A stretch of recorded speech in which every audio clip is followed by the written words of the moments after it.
Good morning, everyone. Welcome back to the show. My name is Michael Ribello. I am the host of the Everforward Mindset podcast, and I'm the president of Everforward Capital Partners. I'm a 20-year-old entrepreneur who chose entrepreneurship over the traditional college path, and I'm inspired and driven by my goal to retire my mother and to help other middle Americans like her learn and invest in multifamily real estate and other asset classes to build long-lasting financial freedom. And speaking of asset classes, we have the perfect individual to walk us through that with Nicole Brewster and Renforth Resources. Nicole, thank you so much for joining today. How are you? I'm great. Thanks for having me. I'm excited to talk to you and your audience. There's a lot of things you can do out there, like you're trying to do to build your own wealth fundamentally. Absolutely. And Nicole, just from the conversations that we've had, email back and forth and, a couple of meetings we had, I've learned so much. But for your company and what you do, who are you and what is Renforth Resources? I already know what you do, but Right. from a 30,000-foot view, what do you Elevator pitch, layman's elevator pitch. Renforth Resources is what we call a junior exploration company. The name's a bit misleading, but it's publicly traded. We are in Canada, where we have assets in the provinces of Quebec and Ontario. We trade on the CSE, the symbol's RFR. We do trade in New York and Frankfurt, but those are bulletin boards, secondary listings. You always want to go to the primary listing if you can, if you're buying equities. So what do? We have several properties. Most importantly, the company, and therefore the shareholders of the company, own a gold deposit in Quebec, as well as a polymetallic deposit. It's a fancy word that just means multiple metals. So it's a deposit that consists of many metals, but it's critical minerals: nickel, zinc, copper, cobalt, platinum, palladium, silver, and gold. So a lot of metals. So we have those two deposits. We're working to develop those deposits. We're past the discovery stage. We've made the discoveries. We've declared resources, and now we're building those resources, moving the assets towards production. So the business of Renforth is the identification, then the development, and eventually the operation of natural resource assets, mineral assets. That's in a nutshell what Renforth does. And I'm the president and CEO. I'm the chief bottle washer, so I get to do it all. But in fact, what I do is lead a team or teams as required of professionals. And, Renforth, I operate it kind of uniquely. It's all consultants, including myself. So the burn rate of the company, the sustaining cost of the company is incredibly low. And we bring in people as we need them, when we need them, for very specific jobs in our path of development. So that's kind of it in a nutshell. I love that. Very big nutshell, and I love it. So, Nicole, how did you even get into this industry? Because it's so multifaceted and such a niche-bound industry. What drove you to that? What got you into that? There's probably several contributing factors. You're correct. It's uber niche. My father's an exploration geologist who's worked around the world my entire life. So the environment, the concept of finding things and developing them was just what I grew up in. I am an entrepreneur. I have an entrepreneurial mindset. So, that's a facet of what I do. Another facet, like, my part-time jobs were always exploration adjacent things. My brother got sent into the field. I didn't. He became a mining engineer. I became a stockbroker, and I did that for a while, specializing in junior resources and exploration, specifically taking very dense concepts and ideas in science and delivering them in, I consider it fairly plain language, but it's still very niche language. So I did that, and then I had a family and went back to left the stockbroker side of things and went back to being a consultant in the exploration space, was delivering some work for Renforth who didn't pay us. So myself and my partners, we took a lot of stock, and I eventually joined the board and became the president, because exploration in and of itself is not a difficult concept or job to do, but you do have to do it. You have to have a thick skin. You have to be curious. You have to take chances and risks, but they're all calculated risks. So it's just kind of it's an environment I love, and it's one that doesn't strike me as unusual as I think maybe people think it is.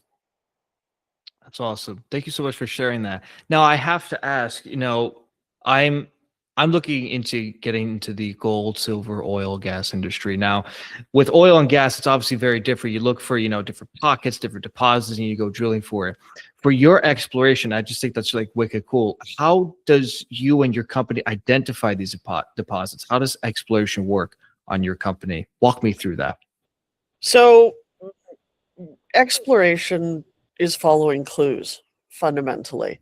Um, in the instances of both the gold deposit we have right now, which is called Parbec, just for Parbec, and the polymetallic deposit, which is called Victoria, they both we have both of them because I was aware of historic information. And I gambled, or I took the risk that the historic information was only showing us a small piece of the picture. So in the case of Parbec, it's uber niche. My father worked on it in the 1980s. He was VPX of a company that held it, and he was going to do the very thing I'm currently trying to do, which is go underground, take a bulk sample, and have it run through a processing mill to de-risk the project, to demonstrate it can be done, and also to see what the recovery of gold from the material, the characteristics of recovery.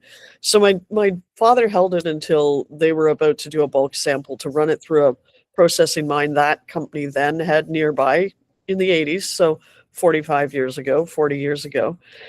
So I acquired Parbec because I had the benefit of access to the geologists who worked for my dad, as well as just the historic information nobody else did.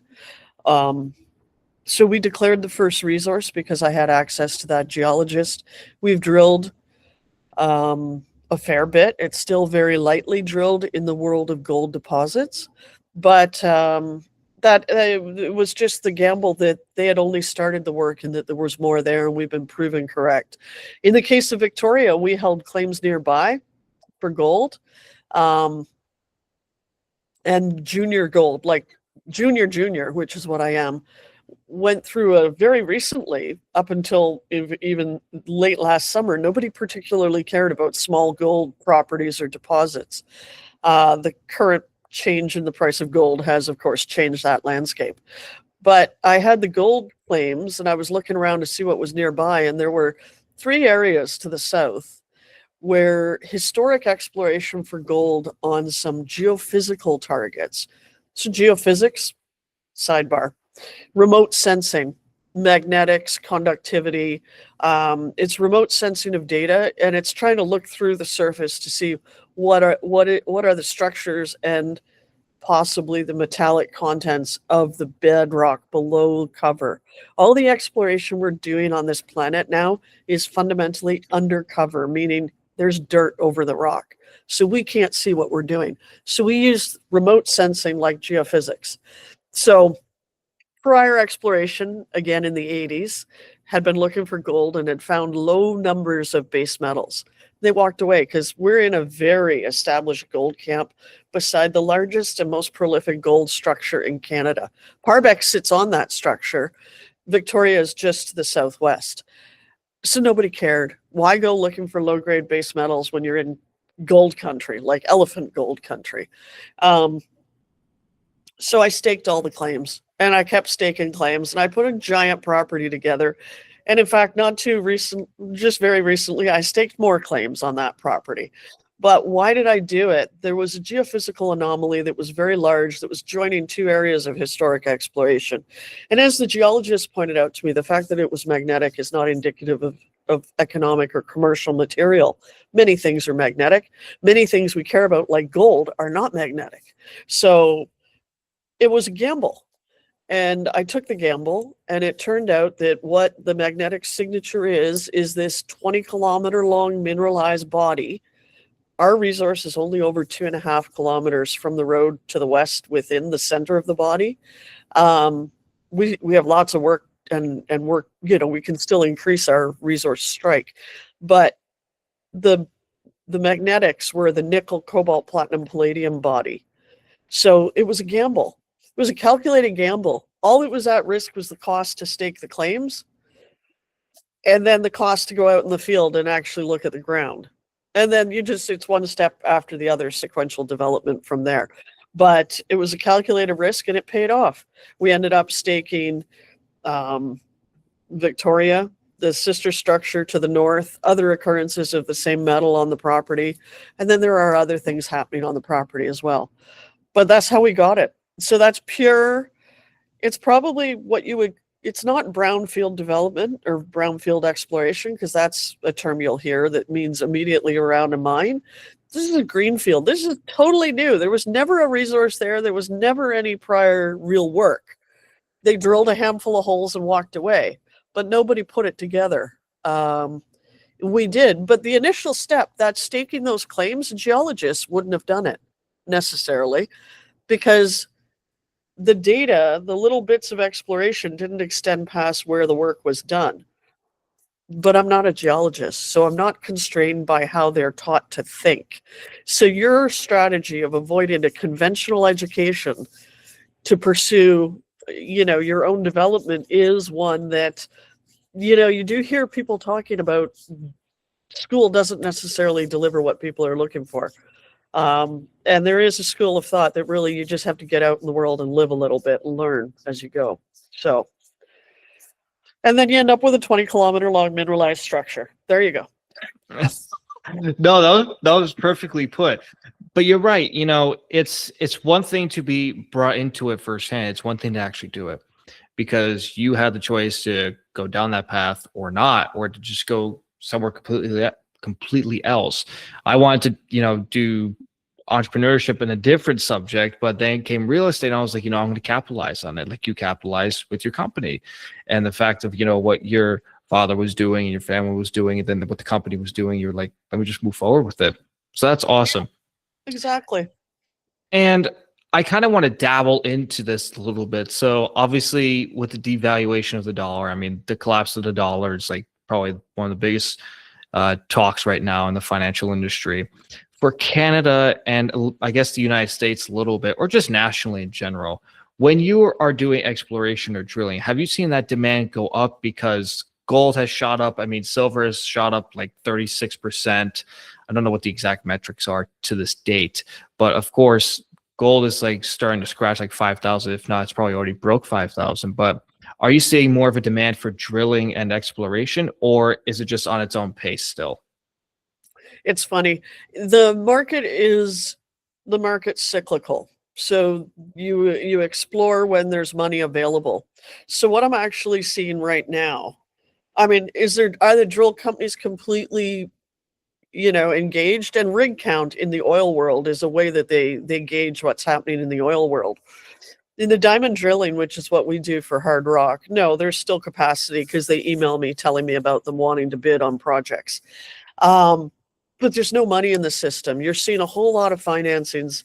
I have a fellow who emails me daily financing announcements, which is very interesting to see. A whole heck of a lot of them popped up yesterday. In general, the financing window is opening for exploration. It has been closed for quite a number of years. It's been hard to raise money. I've had the benefit of supportive shareholders, and my strategy is a bit different in that Renforth only raises the money I can go and spend in the market pretty much immediately after it's raised. Some companies approach it that you raise a whole bunch of money and you sit on a bankroll. But that financing window has been closed. There have been a few reasons. It was only at the end of last year, I believe around November, gold started to get its feet under it and then went crazy. And the spot price of gold has gone through 5,000. It reached just under 5,500, and it's back in 5,000 territory again. And silver, I think, was 120-ish was the high on silver. The major miners in my industry, the major miners should be looking downward to the smaller miners, who should be looking downward to the large developers, who should be looking downward to the mid-tier. And the mid-tier developers should be looking downward and getting the advanced exploration stories. It's a cycle. The big guys, it's like a fish pond, and you've seen the cartoon, the big fish eating the next. Absolutely. It's supposed to work like that. It hasn't been. About 10 years ago, more now, the top of the last mining cycle, there was an outcry to cut spending because the spending was foolish, ego-driven, M&A that didn't make sense, just money being thrown around. So of course the first thing, and in fact the first thing that was done was exploration was cut. So it's set us up for the market we're in now. There's been little to no exploration by North American entities. There's been little to no money, and the big fish has not been eating downwards at the buffet. So it's left the explorationists, like the exploration sector, stranded and dealing with incredible capital constraints. It's okay for Renforth. From my house outside of Toronto, I can drive to the property in about 8 hours. Everything's road accessible, super cheap to operate. We're fortunate. We're the properties in the far north. It's very expensive to operate. You get helicopters into the mix and all sorts of stuff. But that's changing. So the capital window is opening. The major miners are declaring all of their results from last year and catching the uptick in not just gold, but in all the metals. And they have to spend that money. They're going to have to, and they have to replace the ounces they're producing. They have to invest in their own business continuity. And then we're seeing what is happening geopolitically with just the general awakening to the fact that China has positioned itself as a throttle around most metals and elements that are required for fundamentally the future, one way or another. Absolutely. So it's a very interesting geopolitical landscape we're in. In some instances, access to the metals or the elements in the ground, while constrained in terms of capital, is not the issue. Processing is the second issue that comes along. But yeah, it's changing. We're not at full implementation, to answer your question. I think we're at the beginning of what will be a cycle. You have not missed the boat yet if you're just becoming tuned into this opportunity. Because once this gets a head of steam under it, it's cyclical, and it's been more than 10 years. So, and everyone's realizing we need all these metals and we don't have enough. So I think it's going to be a very interesting 3 to 5 years. So there's a huge demand for it, and the supply is like it needs to catch up a little bit, if that's what I'm getting at. Okay. Correct. Got it. However, demand is instantaneous. The development cycle, the discovery to development cycle in mining, like to go from a discovery to a mine, is at best probably 10 years. It's usually longer. So, we can't move as quick as the market might want us to move. That's the other reality. Absolutely. It's like the market has to kind of have a little bit of a patience to it when, market's asking, but it's like the supply, it's like, give us a minute to kind of recoup and, fill the market. No, absolutely. Like we see that in the real estate industry. I see it in the oil industry where it's like, the market's like asking, but it's like, okay, let's put a yellow flag on the play. Give me some time to, get myself collected over here. But Nicole, that was great. Thank you so much for sharing that. And I want to transition over to ownership and investing because you have a lot of people nowadays that, they're also seeing the shift. They're starting to see like the market's like, kind of a little woozy when it comes to just real estate, commodities, hard assets, doesn't matter. But maybe they want to invest in maybe your company or similar companies. How does that even work? Like, do they invest in the actual mineral itself, or do they invest in a stock share with that company, which is therefore tied to that metal hard asset? Okay. So my job's regulated. We're going to preface this with, I'm not a financial advisor. So do your own due diligence, get advice. However, I am a person who invests in this market, and what I'm going to give you is my own opinion. But there are a few things people can do. So there are two different things. You want to invest in the metals, or you want to invest in the companies. Why would you do that? Well, an ounce of gold is north of $5,000 US. It's expensive. You can buy a gold equity, a company engaged in the exploration, development, or mining of gold for a price that's from pennies, like Renforth trades at 2.5 cents Canadian, up to a couple $100 Canadian is what I'm quoting you, because they trade in Canada. So that gives you leverage. It gives you exposure. You can buy more shares, and it can be fun. Now, if you want to buy the metals, be it gold or silver, or typically the metals people buy. My advice to you is there are pros and cons to each of those. Buying physical metal, you're going to be wanting to buy bullion or minted coin bullion. In the United States, they're eagles. In Britain, they're Britannias. In Canada, they're maple leafs. They're coins. They're money. So they're not taxable in that it's just money. You're just changing your money to a different kind of money.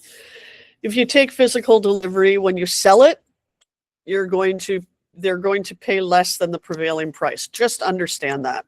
And it's obvious because the guy who buys it from you needs to resell it. His selling price is capped. Absolutely. He's going to make money on you. So that's fine. Take physical delivery. Don't tell everyone you know. Hide it. Get a safe. You tell people, you make yourself vulnerable. If you're buying an ETF, which is an exchange traded fund, it's a piece of paper. If you're buying an ETF in gold, make sure it's physically backed. Make sure they actually own the gold that they say they own, that they're selling you. Because gold has a whole bunch of paper gold floating around the financial markets. There's nothing there. It's just a piece of paper. Right. If it went to, if gold went crazy overnight and everybody came rushing and wanted their physical gold, they can't take delivery because there's no metal behind a lot of the paper gold. So you find a physical ETF, and they exist. And that's all you have to do. Google physical gold ETF or silver ETF. So that's kind of the metals. If you want to own the metals, that's how you go about it. And how do you do that? Well, there are dealers, there are shops, there are mints. You can buy in the US, you got lots of mints. You can go to your bank and ask to buy bullion from your bank. So there are lots of ways to do that. Don't get into the limited edition collector, I don't know, Gordie Howe. Fill in the blank, yeah. That you're paying a premium for a collectible item that isn't there. So just stick with pure bullion. Exploration or equities. You got to decide, do you want to be in the exploration, development, or producing bucket? Each one carries risk. In my case, in the exploration case, the risk that shareholders take is that I won't be able to complete my plan. I won't be able to develop the assets towards being a mine, or towards to actually being a mine, or I won't be able to develop them sufficiently that a bigger company wants to come down and take the asset out of profit or take over the company itself to get the asset. That's the risk my shareholders take. However, the reward is that right now, again, it's a 2.5 cent share. The market cap of the company is approximately $10 million Canadian, give or take. The value of the assets in the ground, because say we have 1 ounce of gold in the ground, you cannot value that ounce of gold at $5,000. You discount it because there's a lot between that ounce in the ground getting to, becoming a coin or getting to bullion. But even if you discount it, arguably the value of our assets in the ground is more than our market cap. Market is not efficient, interest is not there. But the potential reward for investing at the exploration stage is significant. The potential reward declines as the risk profile declines. So we're kind of the Wild West. Exploration is where the crazy stuff happens. It's where the stories are amazing, and it's fantastic what we do. Development, there's something called the Lassonde curve in mineral development. The Lassonde curve is named after a fella. Basically, stocks go up to the point of discovery and proving, and then they come down during development because development's long, expensive, and boring, and the market doesn't have the attention span. When they get to producing a mine and there's cash flow that people can quantify and project, then the equity price goes back up. So, where do you want to be on that curve? Because there's a point where development and exploration are both out in the desert and nobody's paying attention. Exploration, because they're not convinced you can do it or you have anything, and development, because you've got to spend another $200 million and have a whole bunch of parts come in and a whole bunch of other things happen before you become a mine. So, the potential reward is there again, as is the risk. So there's different places, but What should you look for? It was interesting. I had a shareholder, a very large shareholder of mine. It's been a shareholder for a while. He said, when I first decided to invest, I decided I would only invest in a company that I could speak to the CEO whenever I wanted to.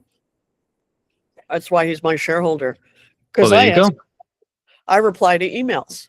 That was his criteria.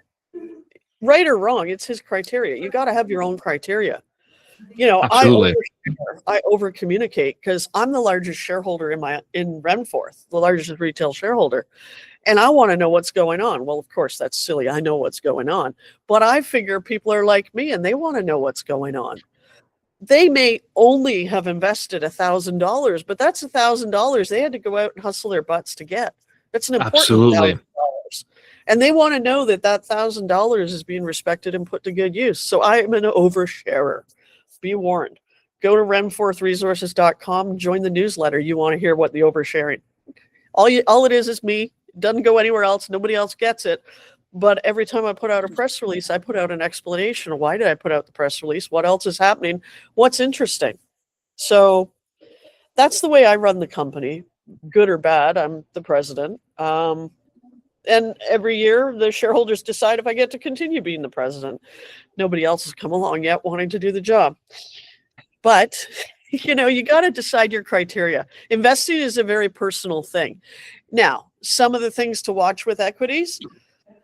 Personally, I steer clear of managed funds. I don't buy mutual funds. I don't buy somebody else's decisions. Yep. I also don't pay for newsletter writer material. There's a lot of free stuff out there. You can look at, I shared on my LinkedIn and Renforth and myself's LinkedIn and Facebook yesterday. I shared a fascinating article by a group called Resource Capital Funds. And it is a big overview, but it's very interesting. And it would help you guide your own thinking. I feel you got to do things yourself. There's also another, I'm going to be bad here and use my phone, pardon me, and I'm going to screw up their name. That's fine. There's a group in New York that I think their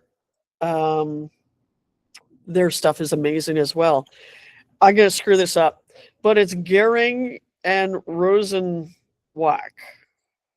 Goehring and Rozencwajg.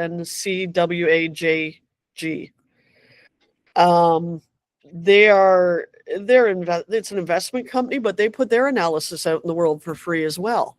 So look for resources like that. Look for the free newsletters, the podcasts, the ideas, and form your own opinion.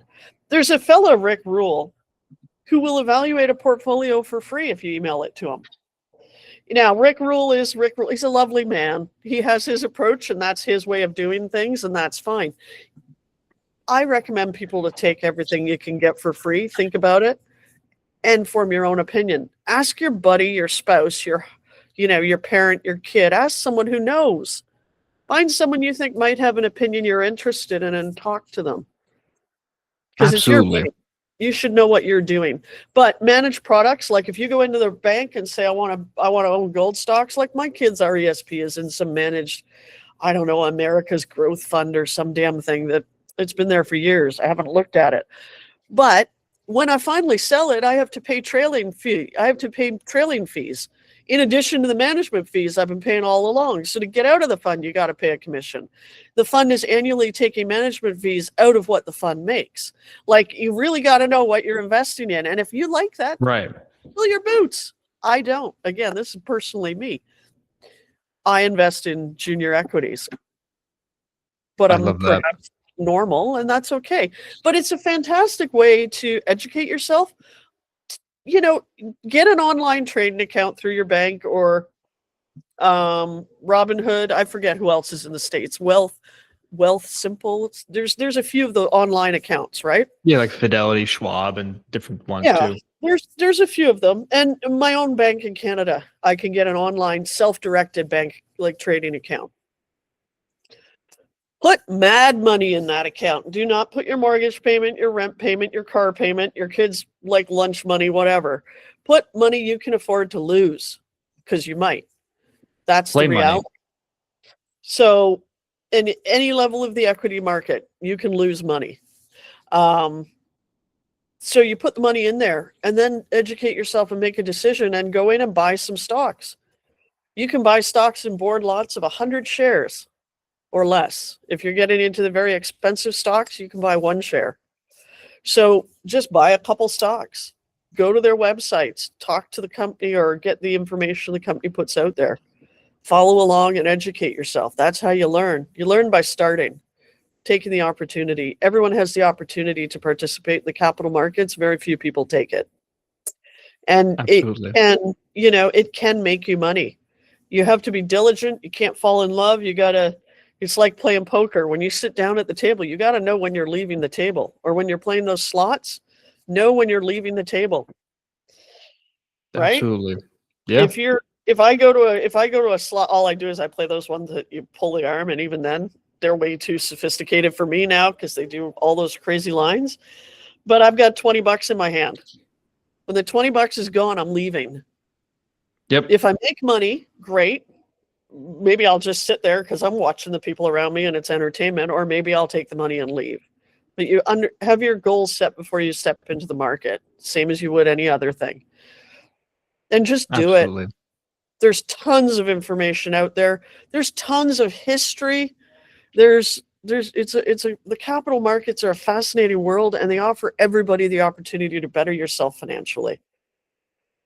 I love that. Thank you so much for sharing that. That was so much value and so much knowledge. And no, you're right. I mean, everything you said was perfect. And I want to actually give a small plug because actually you brought this up. I met Rick Rule this past November at the New Orleans Investment Conference. Had Brian London on the show. He's big with gold and gold newsletter. Adam Taggart as well. Peter Schiff, I did not have the chance to meet yet, but I know a couple of my colleagues met with him and had him on the show as well. And they're really big in the gold. And I'm like, what is the whole big fuss with gold and silver? And I looked at it, I'm like, wow, I mean, you hit the nail on the head. I mean, so many times with ownership, like, don't invest in something that someone else is managing. Manage it yourself, take the risk, learn, educate. And that's the thing about ownership is like we have to self-educate. And you're right, there's so many resources out there, whether it's hard metal or just like your LinkedIn post, for example. I just came across it and it's value packed with information. That's the beauty of just networking and researching. There's so much out there. Unfortunately, and most tragically, we are at our time. Nicole, how can people reach out to you for advice and for guidance along with Renforth resources? How can we contact you? So the website is renforthresources.com. Newsletter link is near the bottom. It's a simple website. I build it because it's cheapest if I build it myself. You will find myself, Nicole Brewster, on LinkedIn. You'll also find Renforth Resources on LinkedIn or Facebook, and in theory, Instagram and X, but don't put too much emphasis on those. You can message me over LinkedIn. You can message Renforth over Facebook. My email is nicole@renforthresources.com. So there you go. Or sign up for my newsletter. See what I have to say. Good or bad. It's free. But always understand everything has an angle. So when you're reading people's material, they do have a motive for putting it out there. It can be in the small print as well if it's research or if it's a newsletter. Sometimes it's advertising or editorial stuff, but it can still have value. There's usually value still in everything. So good luck. Dip your toes in. Come to the capital markets. We need the generalists in the mining space. So there you go. Thank you for that. And ladies and gentlemen, for those that are listening, if you go into the description and bio of the video or podcast as well, you'll be able to see Nicole's and Renforth's contact information along with their website as well. And if you want to learn more, please feel free to email me as well. I'll drop my contact information in the description as well. A small plug too, if you want to meet Rick Rule and other people just like him, like Peter Schiff and Brian London, those in the big metals industry like gold and silver, join us at the New Orleans Investment Conference 2026 from October 20th to October 31st. That will be held in New Orleans. If you want to learn more about this conference and who's going to be there, go to neworleansconference.com. That'll also be in the description as well. You'll be able to click the link and just see for yourself. But anyways, to my audience out there, build yourself better and bigger every day. Live better, live bigger. Always move ever forward. Nicole, thank you so much for your time. Thank you so much for your knowledge, and just thank you in general, because this was great. And thank you for the education. I love the opportunity to try and help people. And if you ever have any more questions, reach back out. I'd love to do it again. It was a pleasure. Thank you.